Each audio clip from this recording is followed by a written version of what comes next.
రేవంత్ రెడ్డి గారు కూడా ఎక్కడ ప్రెస్ మీట్ పెట్టినా సరే, బీసీ వాదం ఎక్కడ వచ్చినా సరే, ఈ రాష్ట్రానికి నేనే ఓసీ ముఖ్యమంత్రి కాబోతున్నా, నెక్స్ట్ వచ్చేదంతా బీసీలే అని మన నడుము కట్టుకట్టినట్టు కట్టుకొని ముందుకెళ్తున్నా. నిజంగానే రేవంత్ రెడ్డి ఇచ్చిన మాట తప్పుతుండా, లేకుంటే కిందున్న కొందరు నాయకులుగా, లేకుంటే పక్కన బీసీ సంఘాలు ఏమన్నా మభ్య పెడుతున్నాయి ఈ మాటల్ని? నేను ఏమంటున్నానంటే, అసలు విషయాలు తెలుసుకోకుండా ప్రభుత్వం వెంబడి అనుసరించడమే తప్పు.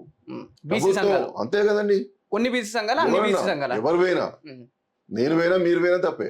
మంచి చేస్తే మంచి అనాలి, చెడు చేస్తే చెడు అనాలి. కానీ జాతి ప్రయోజనాలకు విఘాతం కలిగేటటువంటి పరిస్థితి ఏర్పడినప్పుడు జయహో జయహో అని ఎట్లా అంటారండి? బిల్లులలో ఏమున్నది? 31C ప్రకారం ఆదేశిక సూత్రాల్లో భాగంగా ఈ యొక్క బిల్స్ కు ప్రొటెక్షన్ ఇవ్వమని చెప్పి రాష్ట్ర ప్రభుత్వం కోరింది.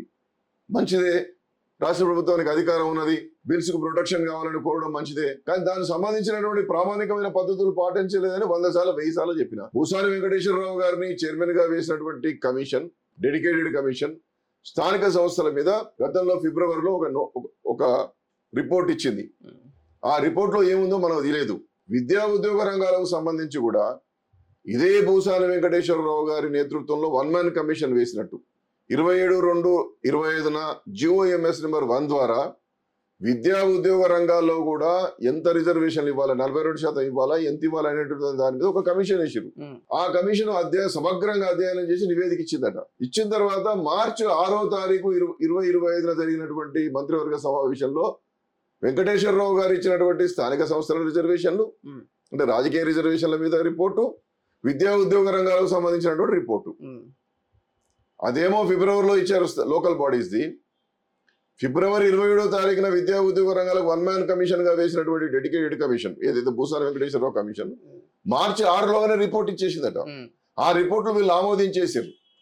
మార్చి 15న దాన్ని అసెంబ్లీలో పెట్టారు, కౌన్సిల్లో పెట్టారు, ఆమోదించారు, కేంద్రానికి పంపించారు. ఈ ప్రశ్నలు మీరు గతంలో కూడా లేవనెత్తిలు. సరే, మీరు ఎక్కడైతే దాన్ని ప్రవేశపెట్టారో మాకు ఎక్కడ కూడా ప్రజా సంఘాలని కావచ్చు, లేదంటే బీసీ సంఘాలను ఎక్కడ కూడా పిలవలేరు. సో మీరే ప్రభుత్వానికి ఇచ్చుకుంటూ, లేదు రాష్ట్ర ప్రభుత్వానికి ఇచ్చుకుంటారు, దాంట్లో ఏం లెక్కలని కూడా బయట పెట్టలేరు చెప్పేసి గతంలో కూడా మీరు ప్రశ్నలు లేవనెత్తిలు. సో ఇంకా ప్రభుత్వం దానికి స్పందించలేరా? ఎప్పుడు స్పందించలేదు. నేను అంటున్నది ఏంటంటే, విద్యా ఉద్యోగ రంగాలకు సంబంధించి GOMS నెంబర్ 1 27/2/2025న మీరు వేసిండ్రు. వాళ్ళు ఎన్ని రోజులలో రిపోర్ట్ ఇచ్చారు?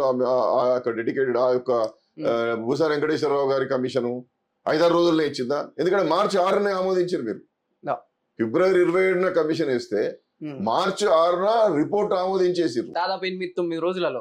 అంటే విద్యా ఉద్యోగ రంగాలకు సంబంధించిన సమగ్రమైన అధ్యయనం చేసి, విశ్లేషణ చేసి, ఎక్స్పర్ట్స్ ఒపీనియన్ తీసుకుని, పబ్లిక్ డొమైన్ లో పెట్టి, మా అందరి ఒపీనియన్లు తీసుకొని ఇచ్చినటువంటి రిపోర్ట్ ను 6వ తారీఖున, అంటే 5-6 రోజులు 6-7 రోజులలో అయిపోయింది, పని కానిచ్చేసారు. మరి పక్కన అంబాశంకర్ అనేటువంటి వాళ్ళని వేసారు కదా తమిళనాడులో, 82లో వేస్తే 85 దాకా చేసింటే 2 సంవత్సరాలు చేసిండు ఆయన. మరి పక్కన ఉన్న కమిషన్ ఏమో 2 సంవత్సరాలు చేస్తే, ఆ ఇచ్చినటువంటి నివేదిక ఆధారంగా ఆ ప్రభుత్వం కేంద్రాన్ని ఒప్పించుకోగలిగింది, పార్లమెంట్ రాష్ట్రపతి గారిని ఒప్పించుకోగలిగింది, 6వ షెడ్యూల్లో పెట్టించుకోగలిగిండ్రు. మీరు 5 రోజులు ఇచ్చిన దాంతో చూమంతరు చేసిండ్రా? మీ దగ్గర ఏమైనా మంత్రాలు ఉన్నాయా? లేకపోతే మీరు ఆర్టిఫిషియల్ ఇంటెలిజెన్స్ ను అసలు ప్రపంచంలో ఎవరు ఉపయోగించింది రీతిలో ఉపయోగించారా? అసలు నేను అడుగుతా ఉన్నాను, మీరు చేసినటువంటి సర్వే వివరాలు అధికారికంగా ప్రభుత్వం అనౌన్స్ చేసిందా? వెంకటేశ్వరరావు గారి కమిషన్ రిపోర్టులను టేబుల్ చేశారా? పబ్లిక్ డొమైన్ లో పెట్టారా? చర్చకు పెట్టారా? మా ఒపీనియన్ తీసుకున్నారా? గతంలో నుంచి అడుగుతున్నాను, పబ్లిక్ డొమైన్ లో పెట్టండి, పబ్లిక్ డొమైన్ లో పెట్టండి. ఆయన రిపోర్టుల సంగతి పక్కన పెట్టండి, వెంకటేశ్వరరావు గారి రిపోర్టుల సంగతి పక్కన పెట్టండి. మీరు చేసినటువంటి సర్వే వివరాలు ఎక్కడున్నాయి? ఎందుకు అధికారికంగా ప్రకటించలేదు?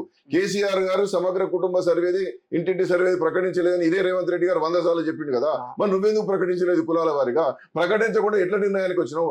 అధికారికంగా హౌస్ లో పెట్టకుండా, ప్రకటించకుండా నువ్వు వెంకటేశ్వరరావు గారి కమిషన్ నువ్వు పెట్టించినావు లోపల చేసుకోవడానికి ఇంత పెద్ద హంగామా ఎందుకు చేస్తున్నావు? ఎవరిని మోసం చేయడానికి, అన్యాయం చేయడానికి బీసీలే ఉన్నారని చెప్పి 100 సార్లు అన్నా, మళ్ళీ మీతో కూడా అంటున్నా. దీన్ని గమనించకుండా జ్యోతిబాపులే విగ్రహం ఇచ్చి ఆయనను సన్మానం ఎట్లా చేస్తారని చెప్పి మా వాళ్ళని నేను అడుగుతున్నా. ఇది మోసం దగా చేసే కార్యక్రమం కాదా?